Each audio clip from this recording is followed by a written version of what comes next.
Honourable Leader of the Opposition, debate.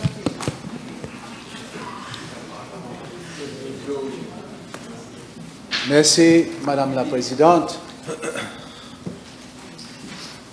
I think we should be able to agree on two things. One, that this budget is a budget de rupture à la FMI, and that this budget de rupture à la FMI est le contraire of the electoral platform on which the Labour Party was elected. When I'm saying that, I'm not making a value judgment. I will explain why I believe that it is a statement of fact. Now bear in mind, Madam Speaker, that those are not my words. I have merely quoted Honorable Paul Béranger as leader of the opposition during his intervention on the budget 2006-2007. And this statement, Madam Speaker, summarizes also the 2025-2026 budget, that is, the abolition of the pension for those between 60 to 65, the review of subsidies, and the abolition of various social and educational allocations, un budget à la FMI. Madame la Présidente, nous débutons aujourd'hui les débats sur l'Appropriation Bill 2025-2026, le premier budget proposé par l'Alliance du changement, et c'est un budget qui trahit la confiance de la population, qui a cru en vos promesses pendant la campagne électorale. Dans chaque budget, il y a du bon, il y a du moins bon, et parfois, il y a du pas bon du tout.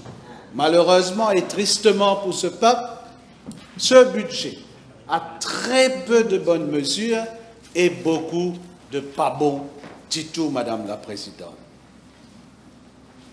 Pour qualifier ce budget 2025-2026, je me suis permis au tout début de mon intervention d'emprunter les mots utilisés par un des membres les plus influents de l'actuel gouvernement en 22 juin 2006, presque 19 ans de cela, budget de rupture à la FMI.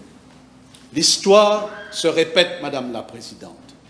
En 2005, le gouvernement travailliste d'alors avait affirmé vouloir changer la vie des gens en 100 jours. Malheureusement, la vie de chaque Mauricien était devenue amère après ces 100 jours, et à cette époque, il y régnait la même situation, une rupture totale entre la population et le gouvernement. C'est le même sentiment avec ce budget de rupture où on étouffe toute une population avec ce budget austère. Le constat, Madame la Présidente, c'est, je le répète parce que c'est important, rupture il y a eu, elle est réelle, mais elle est entre le gouvernement et toute une population, incluant aussi les habitants de Rodrigue et d'Agaliga. Une grande majorité de la population sera au fond des abîmes avec la mise en place des mesures antisociales annoncées dans le présent budget. Madame la Présidente, c'est le démantèlement de l'État-providence. Ce sera un drame humain pour des milliers de familles mauriciennes. 3 ans de souffrance pour le peuple et attendre peut-être à la veille des élections de 2029 pour récolter des miettes. Madame la Présidente, quand on sait ce que l'Alliance du changement avait promis à la population et ce qui a été annoncé dans le budget, et sans aucun doute, je l'ai dit quand je suis intervenu juste après la présentation du budget, c'est la plus grande trahison électorale de notre histoire. Madame la Présidente, par exemple, en Corée du Sud, l'article 250 de la loi électorale condamne les fausses promesses faites pendant une campagne électorale. Peut-être qu'il est temps de légiférer sur les promesses électorales.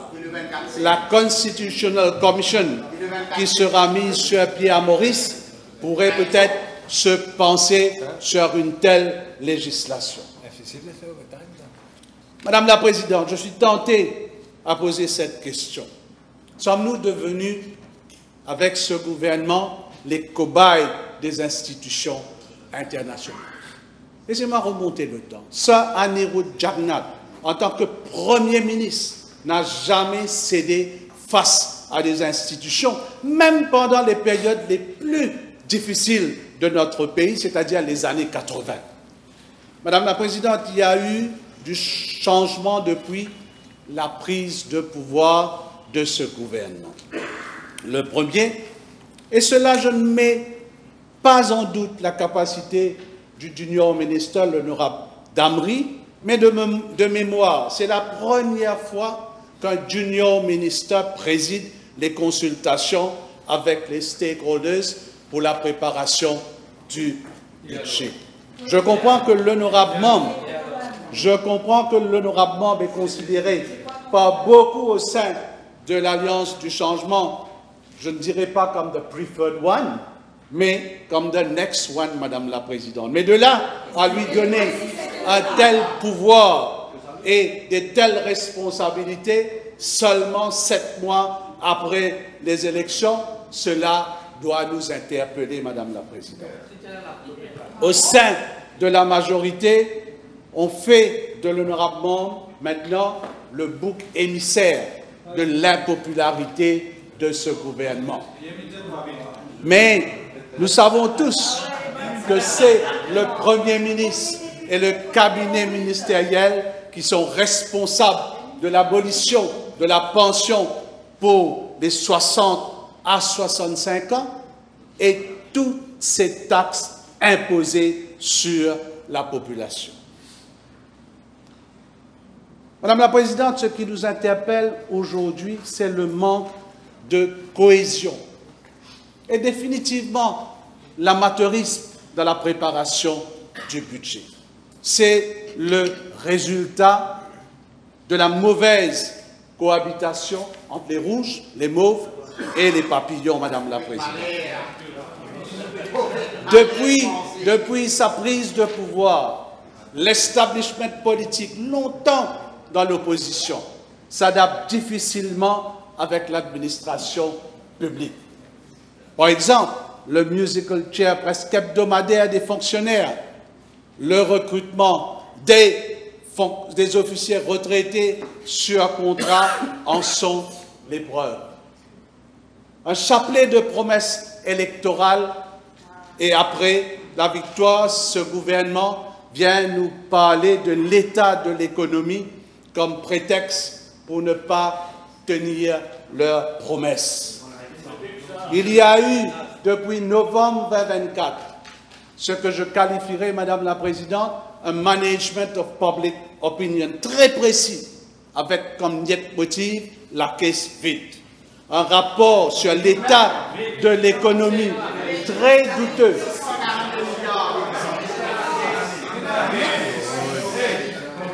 Un rapport sur l'état de l'économie. I need your protection, Madame. To speak.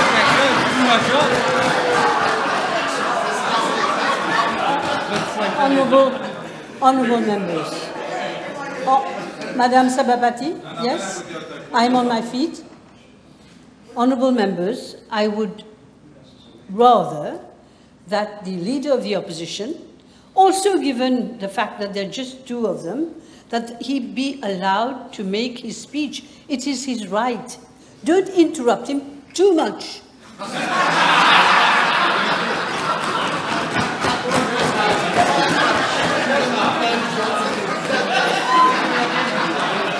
I can't. Even you are laughing.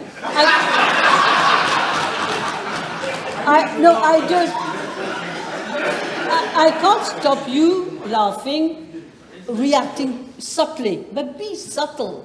Be subtle. Let him speak. He will speak for quite. He has the right to speak for quite some time.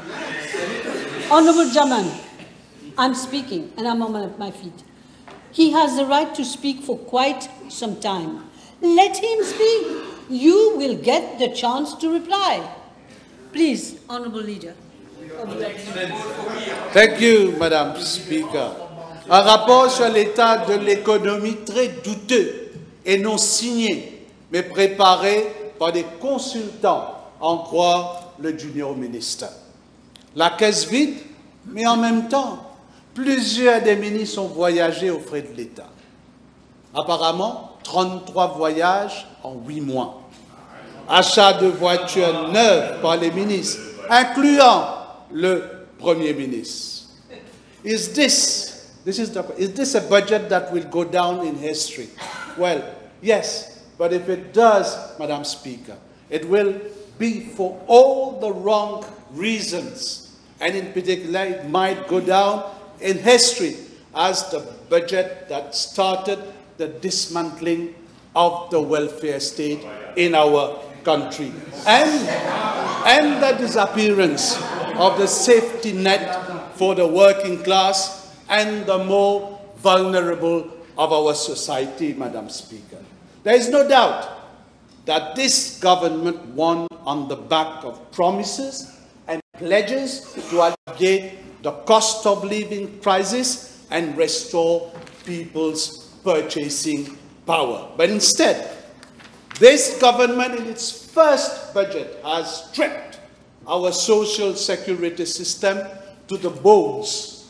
It provides neither security nor enough support to those who receive it. Unsurprisingly, Madam Speaker, this budget will play into the sense that politicians will say anything to win votes. Mais Madame la Présidente, aujourd'hui, grâce à l'Internet, les paroles ne s'envolent plus. Les belles paroles, les fausses promesses et les engagements pris pendant la campagne électorale sont toujours présents dans la mémoire de la population. Qui ne se rappelle pas de ces fameuses expressions, l'essence pour baisser par plus que 20 roupies. Comme mon vin ministre de l'énergie, vous baissez prix courant. Witabix monte au galba, Doud monte au galba, Lanti monte au galba, Paisa kemol naïba, Aj kabalbar beti.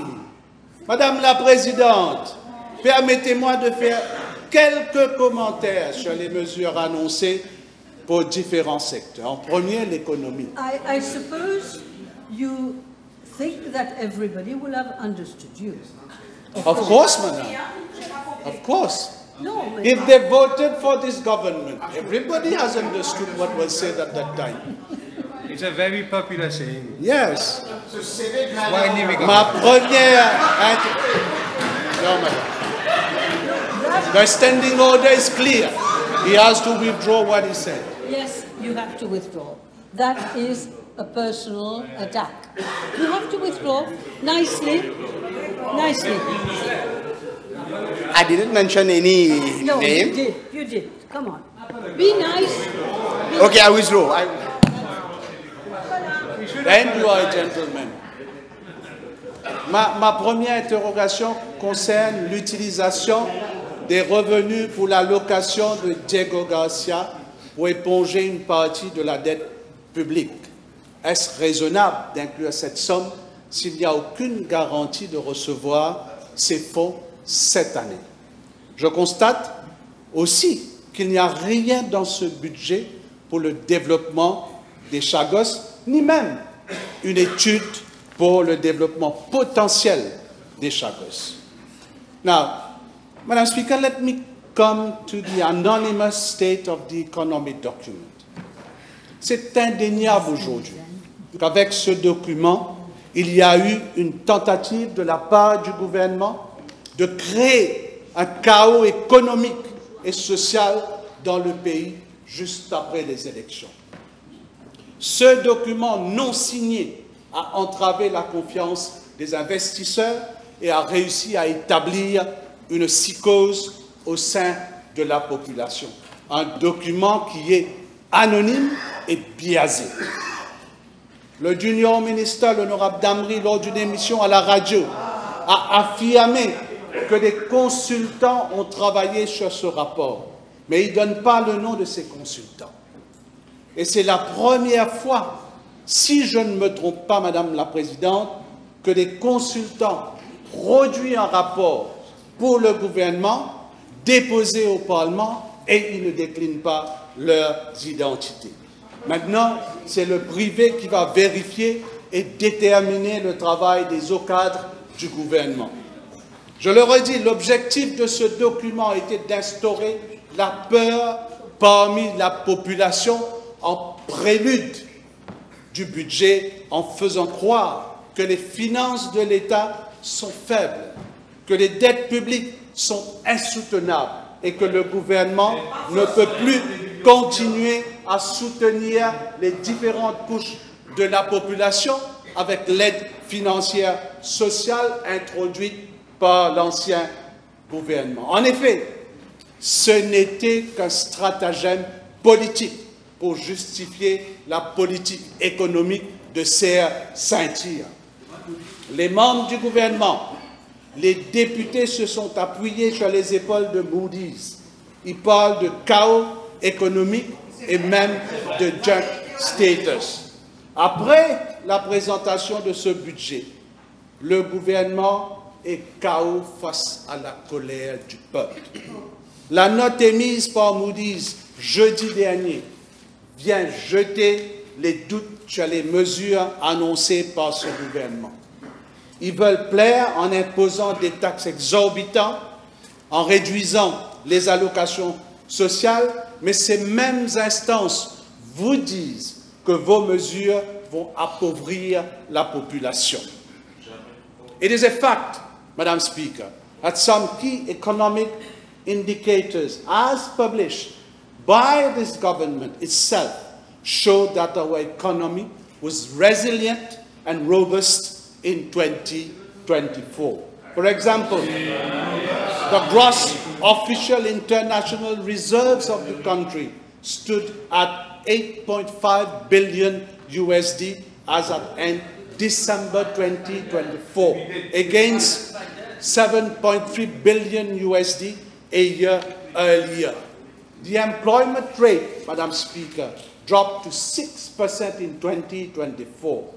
Total investment in the country has increased by 8.3%, and Mauritius attracted 33 billion rupees in FDI in 2024, and tourism arrivals have been surpassed pre-COVID figures in 2024 to reach 1.38 million.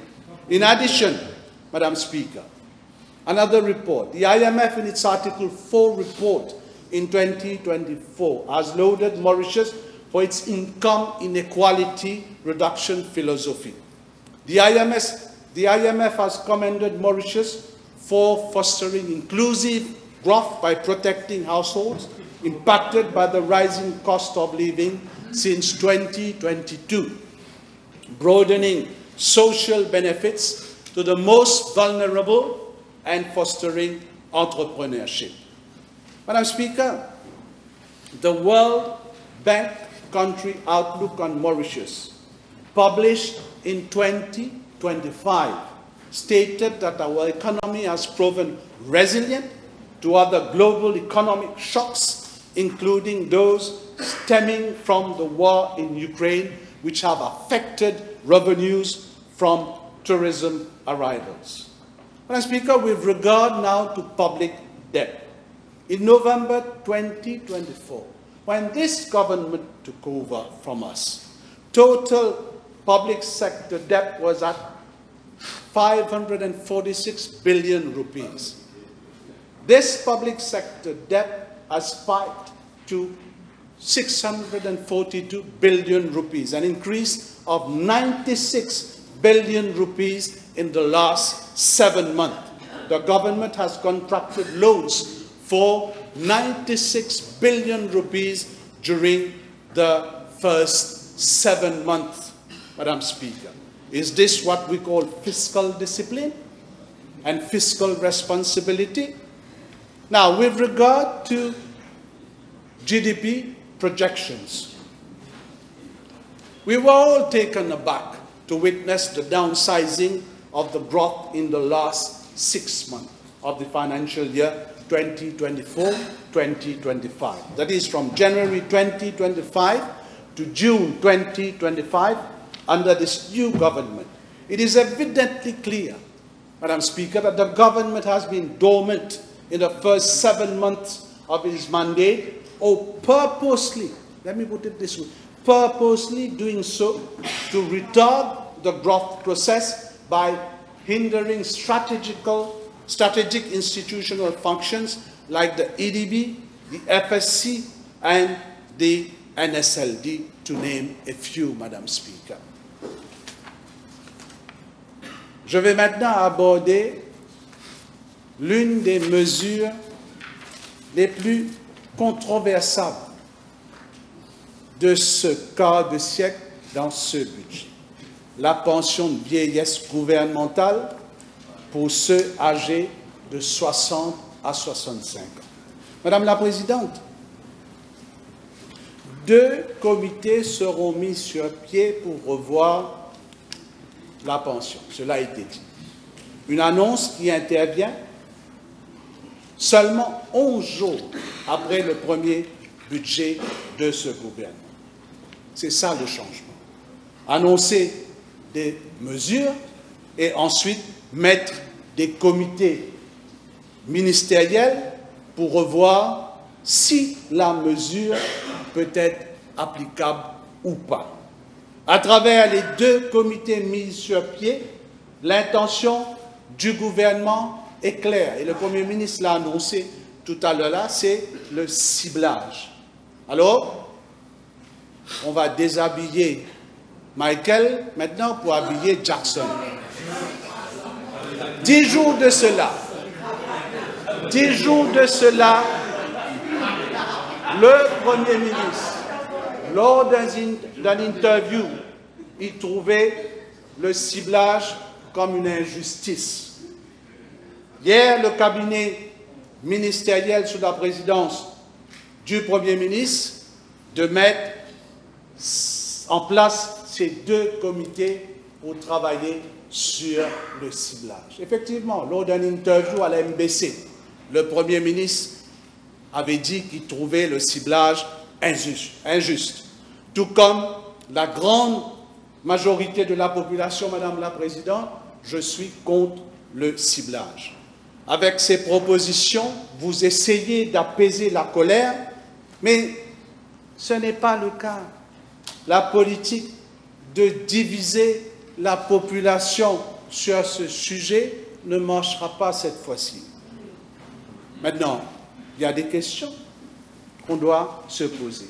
Doit-on passer par un test médical pour être éligible à la pension quand on sait comment fonctionnent ces boards médicales à la sécurité sociale?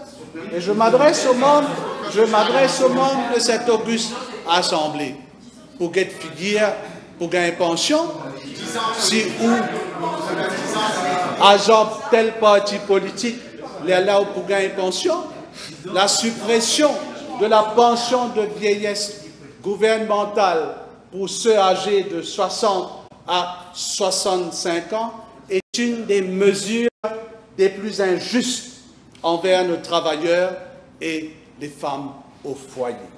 L'histoire, Madame la Présidente, retiendra que c'est un gouvernement qui comprend 3 partis politiques qui ont pris naissance dans la lutte des travailleurs de notre pays, qui se disent socialistes, le PTR, le MMM et Résistance et Alternative qui ont pris cette décision.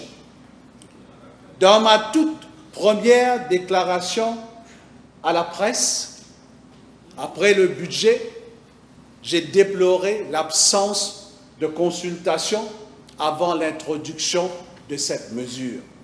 Le gouvernement a agi unilatéralement pour détériorer la vie de toute la société civile de notre pays.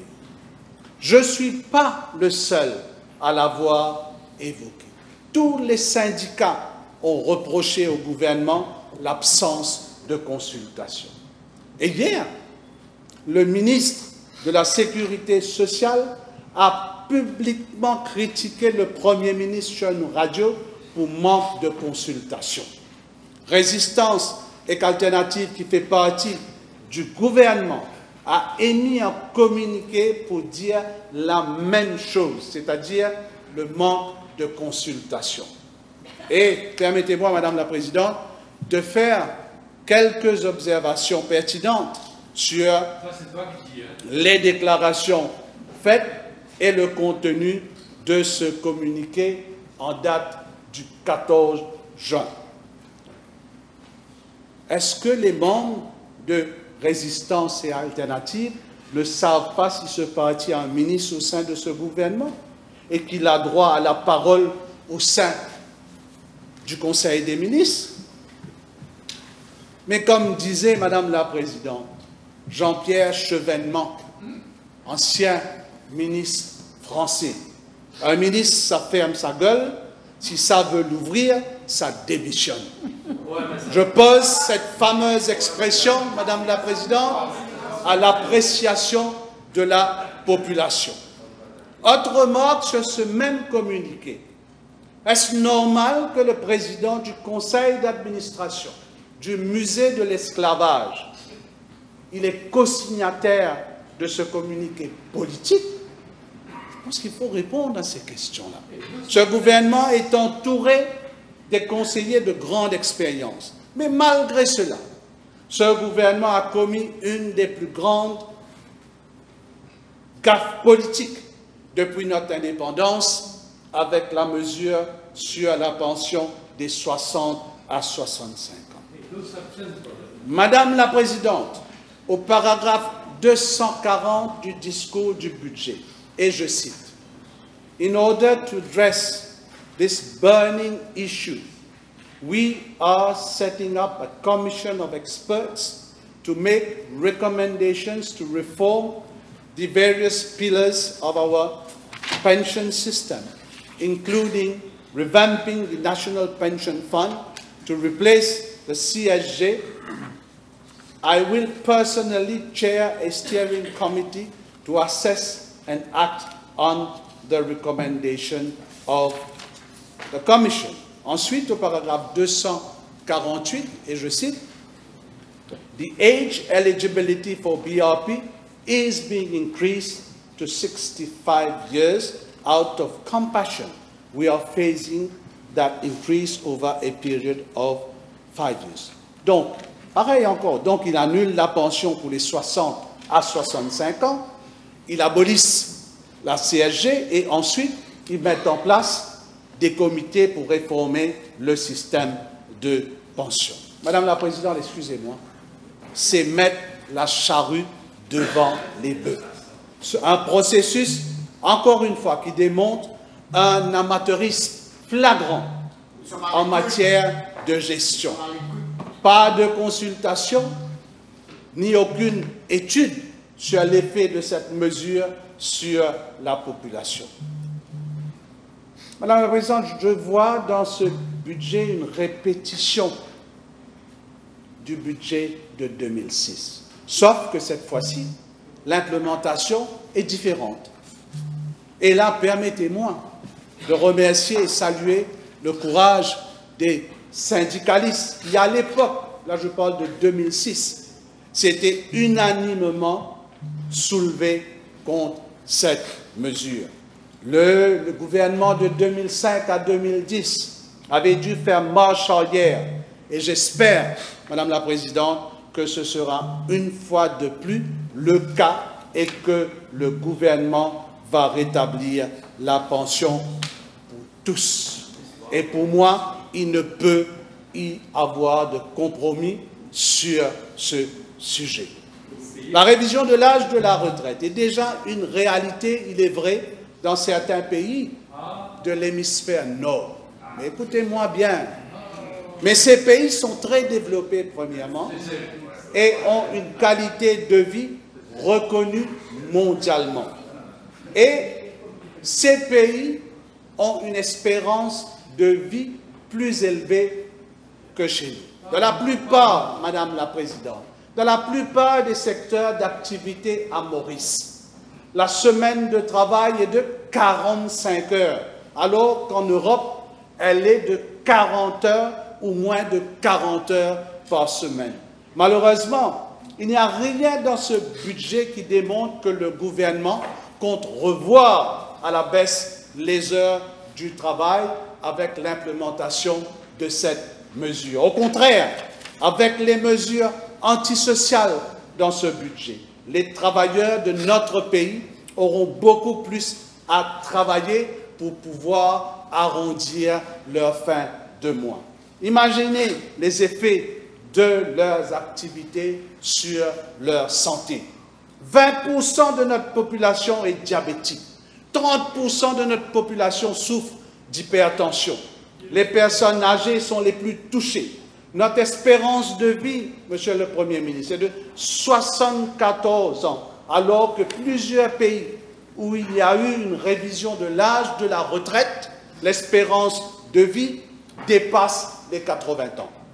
Donc, le citoyen de notre République aura à travailler plus en termes d'heures de travail, d'années de travail, que ceux de l'hémisphère nord.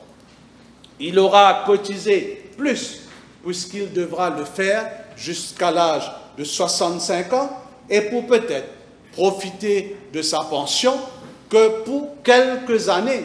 Et peut-être certains parmi eux ne toucheront même pas cette pension, Madame la Présidente. And I put the question, is it fair? The answer is no, Madame Speaker. Madame la Présidente, ce pays qualifié comme un overcrowded barracoon dans les années 70 par l'écrivain V.S. Naipaul est aujourd'hui un pays classé régulièrement en première position sur le continent dans plusieurs secteurs, et cela grâce au sacrifice de ces Mauriciennes et Mauriciens qui ont travaillé dur au fil des années. Je vais maintenant, Madame la Présidente, aborder une autre mesure qui va affecter toute la population et qui se trouve au paragraphe 17b de l'annexe du budget.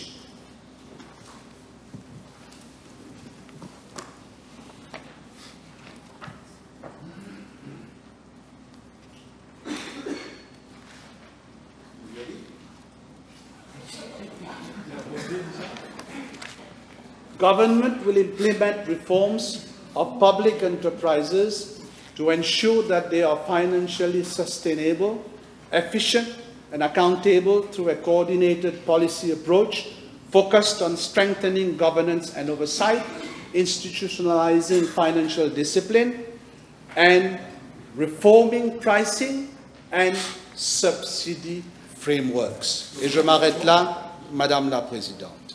Il n'y a aucun problème que le gouvernement compte réformer certains secteurs. Par contre, sous ce même item, les mots qui doivent interpeller la population sont reforming pricing and subsidy frameworks. Madame la Présidente, en 2006, le gouvernement d'alors avait préconisé l'abolition des subsides sur le riz et la farine. Et dans ce budget, le présent budget, de façon déguisée, on nous annonce la fin des subsides. La population doit s'attendre à une augmentation du prix de la farine, du riz ration, du gaz ménager, du pain et aussi des centaines d'autres produits. C'est aussi l'annonce de la fin des subsides sur la facture d'électricité et de l'eau pour les familles les plus vulnérables. Madame la Présidente, 61 000 familles qui bénéficient du Social Tarif 110 du CEB et 60 000 familles qui bénéficient de 6 mètres cubes d'eau gratuits seront directement impactés par cette mesure. Madame la Présidente, c'est un gouvernement anti-subside, pro-patronat, tout comme celui de 2005 à 2010. Et pour faire court, c'est un gouvernement sans cœur. Laissez causer, madame. Of course. This guy is... But il a le droit de parler.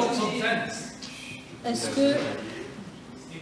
Il semblerait que vous n'êtes pas en train de bien citer ce qu'il y a dans le document en question. Non, je suis en train de citer. You will reply. You will There will reply. be 64 people to rebut him. Let him speak. 64 persons. I can't speak from sitting down. I will not accept that Honorable Duval all the time tells me how to do my job.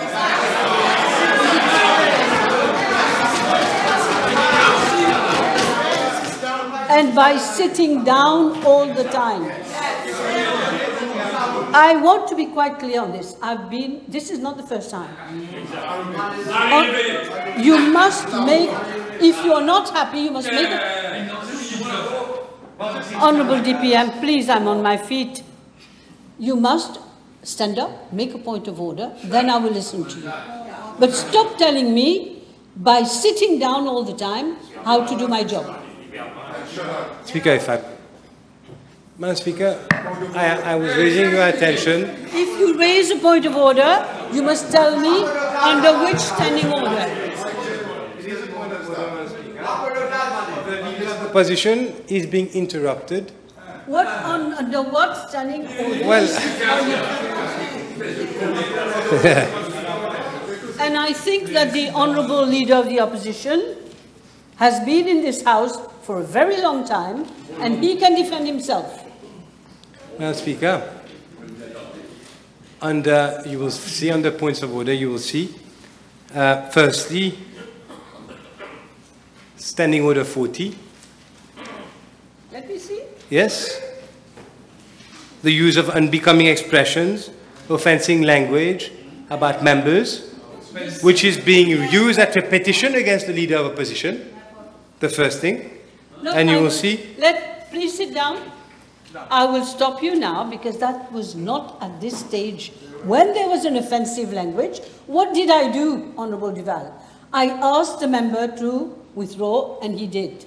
So please let the Leader of the Opposition, please all of you, let him get on with his speech. He will be criticising. That's what he's here for. And then you will rebut him. Please take note. Please go on, Leader of the Opposition. No. No, I'm not allowing. I'm not allowing. No. I'm not allowing anybody to speak at this time. Okay, that's him. Point de droit. Allez. Madame la Présidente, je suis responsable du secteur de l'énergie, l'électricité. J'ai pris le leader de l'opposition en flagrant délit de mentir à l'Assemblée nationale. Ça n'a jamais été cité dans le budget et le leader de l'opposition lit le budget à l'envers et il vient dire n'importe quoi. Ce n'est pas possible, il faudra qu'il se rétracte. Ok.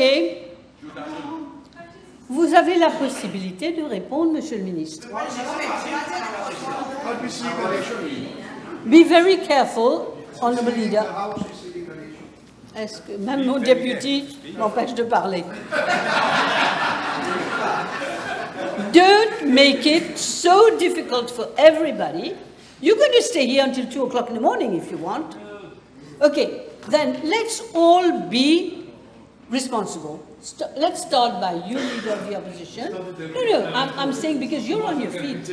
In fact, you're on your feet when I am. Yeah, if you tell me to sit down, I'll sit down. Because I see you very well when you stand on your feet. Lucky me.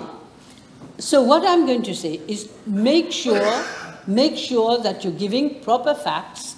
What the minister is saying is that when you speak, if he doesn't reply immediately, it's going on record, it's going in everybody's house, and it's going to be in the press tomorrow. So you have to be responsible as well. Just make sure that you're giving facts, proper facts, and you cite page and you cite article or whatever. Let me say something. I want to say something. Have a look, all of you, at Standing Order 73-2 about the debate on the appropriation bill.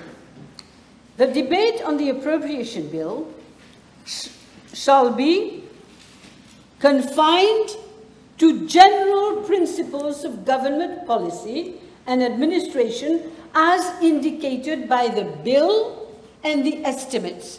That's what the debate is about. So I can understand that sometimes everybody is making, reference to the past governments, but basically we are here to debate on the bill and the estimates. So please carry on. Yeah, Madam Speaker, first of all, I referred to a paragraph in the annex to the budget speech, and this is my right to do so. Okay. I read that paragraph, and I'll read it again. Government will implement reforms of public enterprises to ensure they are financially sustainable, efficient, and accountable through a coordinated policy approach focused on strengthening governance and oversight, institutionalizing financial discipline, and reforming pricing and subsidy frameworks. Those institutions are, from the same paragraph, Mauritius Post Limited, Metro Express Limited, National Transport Corporation Limited, Mauritius Multi-Sports Infrastructure Limited, Polytechnics Mauritius Limited, Central Water Authority, Wastewater Management Authority, Irrigation Authority, Agricultural Marketing Board, Central Electricity Board, State Investment Corporation, casinos, and State Trading Corporation. So this is very relevant to what I'm saying. Now, if they want to rebut, they'll rebut when they have the floor. They cannot interrupt me now and then, Madam Speaker. That's why I ask for your protection, because I want to read my speech. A little bit they can do. Pour faire court, je le redis, Madame la Présidente, c'est un gouvernement sans cœur. Sans cœur pour les plus vulnérables, sans cœur pour les commerçants ayant des revenus de plus de 3 millions de roupies, mais bon cœur pour ceux ayant des revenus de plus de 24 millions de roupies. Madame la Présidente, nous avons célébré cette année les 50 ans de mai 75, quand des milliers de jeunes de ce pays s'étaient dressés contre un gouvernement abusif pour avoir l'éducation gratuite. J'ai fait partie de cette génération et ce 20 mai, j'étais parmi ceux qui étaient sur le pont de la Grande Rivière Nord-Ouest face aux soldats de la SSU.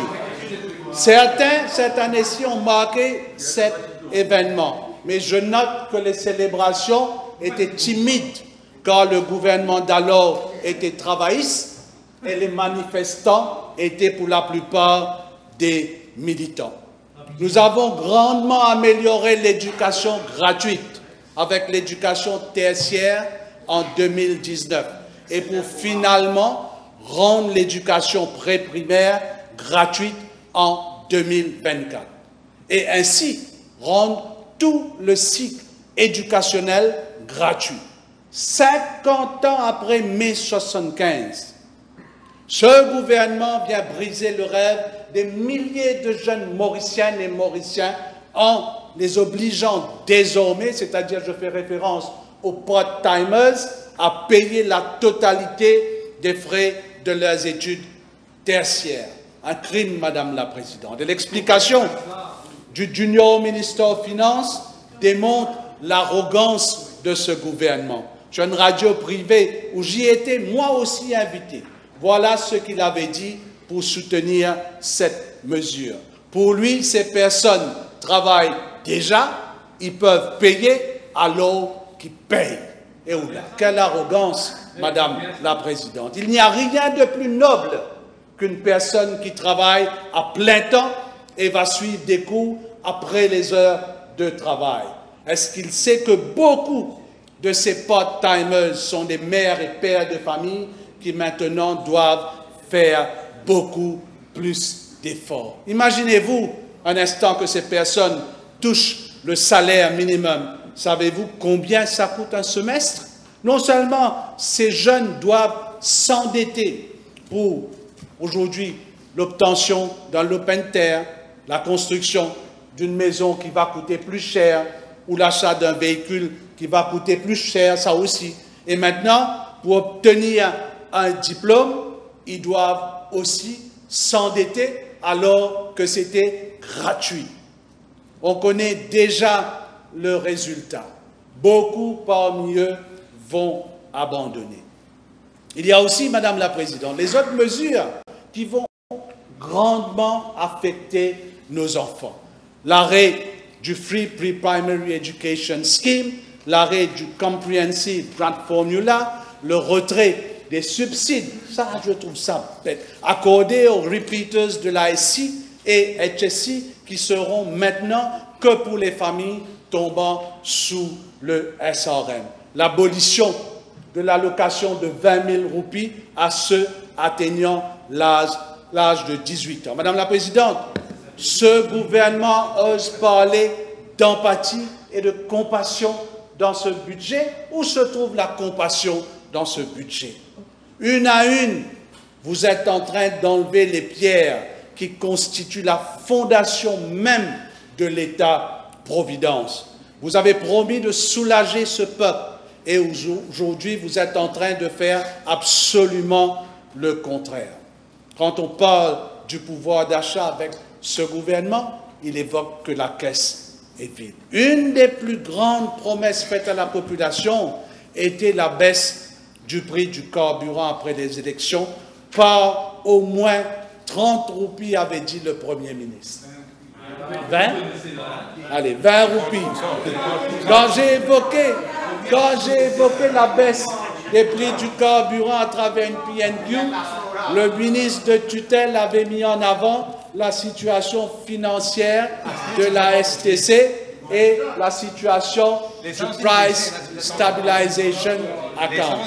Mais comparativement aux 5 dernières années, le prix du pétrole sur le marché mondial a drastiquement baissé ces derniers mois.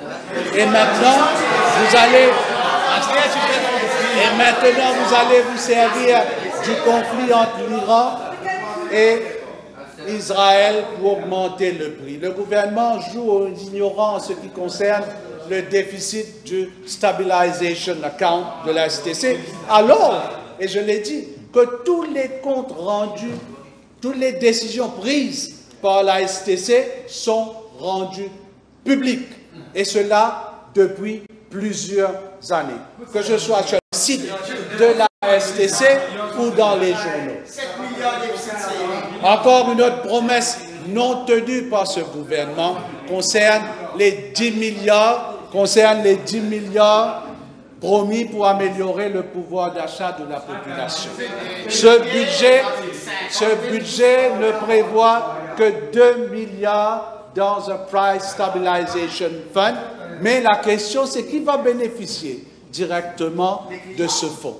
Les consommateurs, les importateurs ou les revendeurs? Va-t-on enrichir les gros importateurs ou certains revendeurs qui font d'énormes marges de profit en leur offrant des rebates pour ne pas augmenter le prix? This is not clear in the budget, Madam Speaker. Okay, somebody will clarify. La population attendait aussi une autre mesure concernant la baisse du prix de l'électricité. Le ministre actuel avait fait une telle promesse avant les élections. Mais ne vous servez pas comme prétexte la situation financière du CEB. C'est vrai qu'il y avait un déficit, mais le CEB commence à engranger des surplus de plus de 200 millions mensuellement. Le prix du charbon est passé de 559 $ en décembre 2022 à 107 $ en avril 2025. Le coût de production a nettement baissé. Le prix de l'huile lourde utilisée par le CEB a aussi connu une baisse de 30 $ la tonne métrique. Et la forte hausse de consommation de novembre, c'est-à-dire l'année dernière 2024, à avril 2025, a fait que le CEB a enregistré des gros revenus. Encore une promesse non tenue par ce gouvernement. J'aborde le sujet de l'énergie parce que c'est un budget décevant sur cet aspect.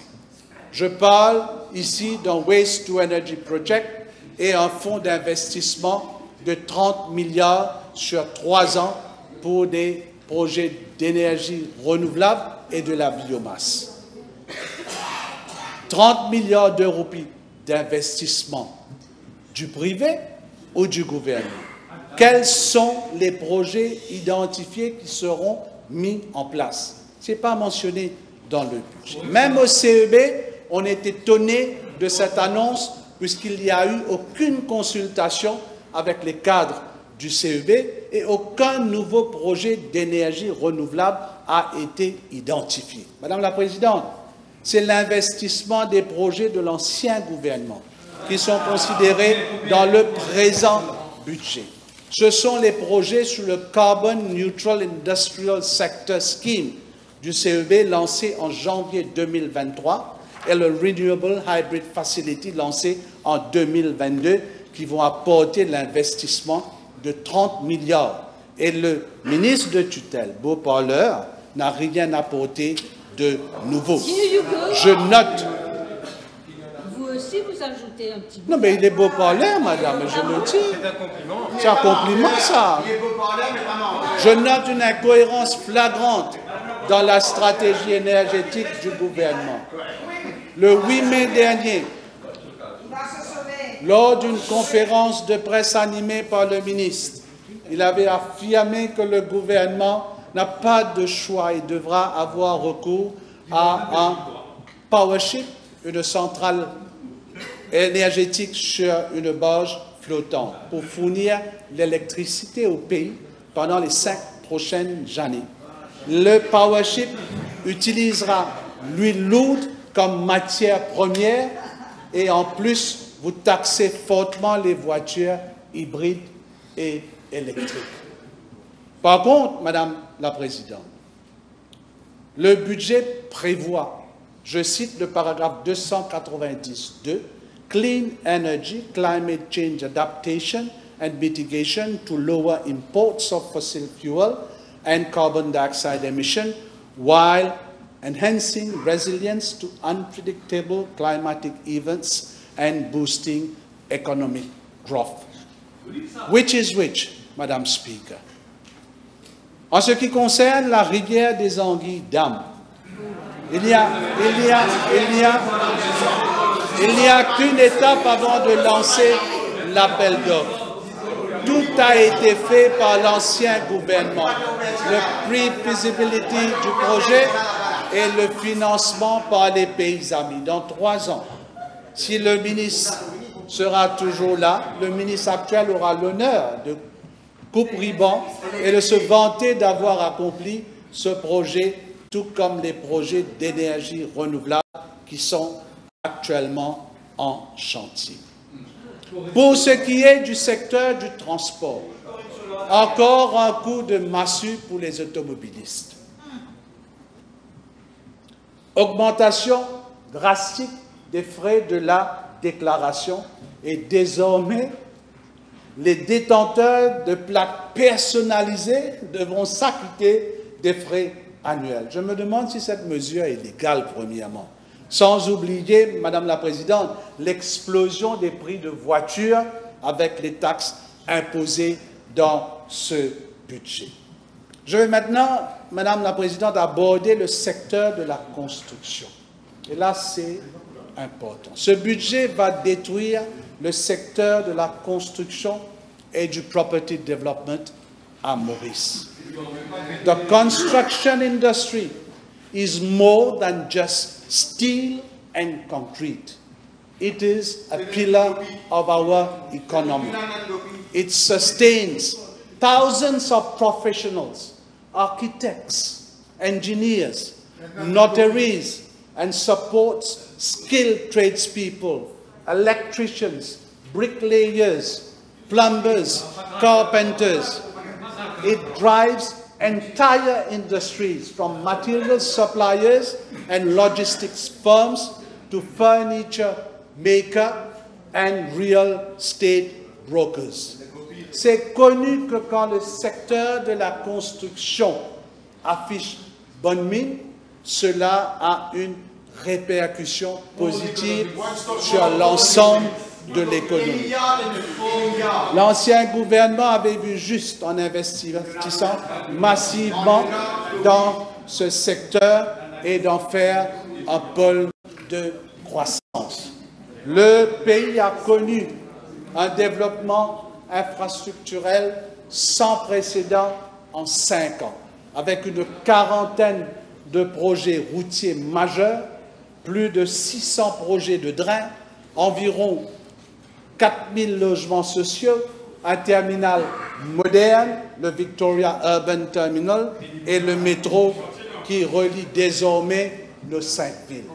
Et tout d'un coup, ce secteur est à l'arrêt total avec l'avènement de ce nouveau gouvernement. Not only is this budget suffocating the foreign-driven residential market, it does not support the domestic one. The popular home ownership scheme, which refunded up 5% of the purchase of price for locals, have been scrapped. This was a lifeline, particularly for young Mauritians hoping to buy their first home. Its removal, Madam Speaker, will be deeply felt. Madam Speaker, only 2 major infrastructure projects have been announced, and both scheduled for year 3 of a 5-year plan. That is the M4 and the phase 2 of the Ring Road. The flagship of 12,000 social housing unit program is being discontinued, replaced with a meager 1,050 units to be constructed over a period of 5 years. Even the Metro Express extension has been put on hold. Madam Speaker, let me remind this House that smart cities have been a key engine of our national development. They've attracted FDI, created thousands of jobs, and served as beacons of innovation and sustainable urbanization. Withdrawing this framework overnight, without a viable alternative, sends the worst possible message to investors. That Mauritius is no longer a reliable, stable, or predictable place to invest. Project risk being abundant, and the thousands of Mauritians whose livelihoods depend on this sector risk job losses. Madame la Présidente, 2 termes qui sont revenus souvent dans le budget sont l'intelligence artificielle et le digital. Encore une fois, je ne comprends pas comment ce gouvernement peut foncer tête baissée dans cette voie, sans les consultations nécessaires et sans suivre la procédure qu'il faut. We are still learning about AI, and it may be very dangerous for our society. L'intelligence artificielle va affecter tout le monde et les effets sont déjà présents. Je vais vous citer George Hinton, le parrain de l'intelligence artificielle. Et il dit, désormais les perspectives d'avenir de l'IA sont plutôt plus effrayantes pour les humains. Pour le moment, elles ne sont pas plus intelligentes que nous, pour ce que j'en sais, mais je pense qu'elles pourront bientôt l'être. Il redoute que les gens normaux ne puissent plus distinguer le vrai du faux. Et les craintes portent sur la création massive de vidéos, de photos et d'articles fallacieux sur l'Internet. Ces arguments, Madame la Présidente, nous concernent directement. L'utilisation de l'IA pour la diffusion des fausses informations et l'effet de l'intelligence artificielle sur le monde de l'emploi pourrait être catastrophique dans une décennie. Je ne suis pas contre l'introduction de l'IA dans le secteur éducatif et dans le secteur public. Cela pourrait diminuer la lenteur administrative. Mais rien n'est dit dans ce budget sur une législation et la mise en place d'une autorité pour l'utilisation de l'intelligence artificielle. Il est temps de faire une étude sur l'impact de l'intelligence artificielle sur les différents secteurs de l'économie afin de protéger l'emploi et nous devons éviter que l'intelligence artificielle affecte notre population négativement. Madame la Présidente, avec toutes les mesures antisociales que contient ce budget et surtout les injustices sociales qu'il va provoquer, je crains que nous nous dirigeons vers une crise sociale sans précédent. Déjà, la situation du law and order devient problématique dans le pays. Une force policière démotivée et en manque d'effectifs, malheureusement, il ne se passe pas une journée dans notre pays sans qu'on apprenne qu'un nouveau crime a été commis. Presque tous les matins, les réseaux sociaux sont inondés par des cas liés à la détérioration de la situation. Coups de sabre, kidnapping, braquage, des attaques en plein jour, vol, viol, agression et encore des cadavres et des meurtres. Concernant Rodrigue, Madame la Présidente, il y a une mesure que je trouve qui va grandement affecter directement les Rodriguais, mais aussi le secteur touristique à Rodrigue. Et j'espère que les représentants de Rodrigue vont faire part de leur désapprobation à l'égard de cette mesure. C'est le prix du billet d'avion sur Rodrigue. Voulez-vous? Point of order. Yes. Madam Speaker, I refer to paragraph 42, sub 1. We are not meant to be abused, listen to lies, and go away from relevancy of the debate. Order 42, 1. One moment. Let me find 42. The standing order, 42, sub 1, Madam Speaker. 1 moment. 42, sub 1. Sub 1.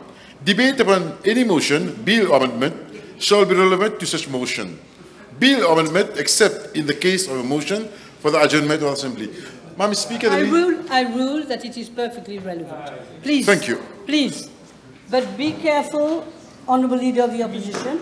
You're now talking about social problems in general. In general. So I know what he means. So be careful. OK? Madame la Présidente, j'étais en train de faire référence, pardon, à nos amis de Rodrigue et concernant la mesure budgétaire sur le prix des billets d'avion sur Rodrigue. Madame la Présidente, on nous parle d'un budget responsable. Le vrai budget responsable, c'était celui de 2020, quand l'économie de ce pays était à genoux. Et il fallait assurer les salaires de tous les travailleurs de ce pays, y compris les self-employed, pendant qu'ils étaient chez eux, soutenir toutes les entreprises de ce pays pour éviter un licenciement massif qui allait mettre sur la paille plus de 100 000 foyers. Nous avons évité le pire et nous en sommes fiers. Et aujourd'hui, on nous parle de budget responsable, alors que nous ne sommes plus en situation de force majeure. Vous avez trahi ce peuple. Vous avez fait des promesses pour gagner les élections, mais vous saviez que vous n'allez pas les tenir. I haven't, bukan kaya person. Address me.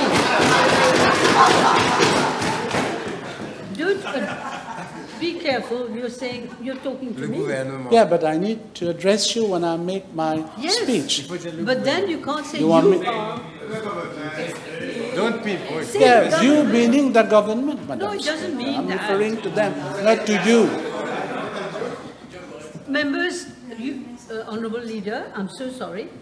I'm not going to stop you talking. I'm just saying, more or less, even including the interruptions, I've allowed you already 1 hour. Can we have an idea of how long you're going to be? I'm almost finishing. All right, all right. Members, please, carry on. You were on Rodrigues. Yeah, You I'm were done on with promises. Rodrigues.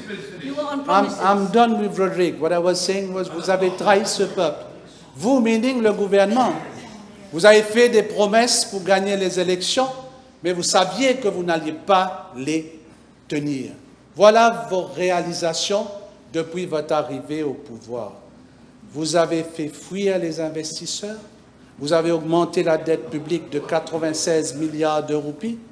Aujourd'hui, vous démantelez l'État-providence et vous avez réduit considérablement le pouvoir d'achat des Mauriciens sous prétexte qu'il faut sauver notre économie. Il y a quelques années, un membre de cette auguste assemblée, un membre qui est très respecté, avait affirmé aux membres du gouvernement d'alors qu'ils devront porter des gilets Barros. Je me pose la question, Madame la Présidente, qui va porter ces gilets Barros maintenant? Cette mince opposition ou cette majorité de 64 membres?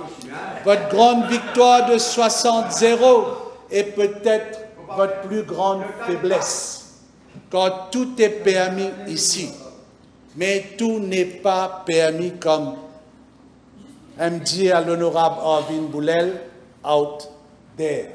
Le peuple est en colère contre ce gouvernement.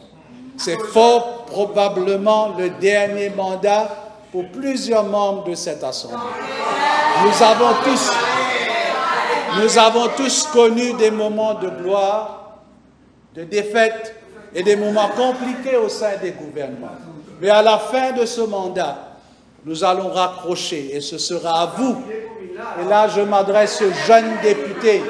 Ce sera à vous de porter ce fardeau d'avoir aboli cette pension. Malheureusement, vous aurez la responsabilité des décisions prises par un think tank privatisé. Que Dieu protège notre population, Madame la Présidente. Merci. Thank you. I think, well, that was perfect timing. We shall break for half an hour.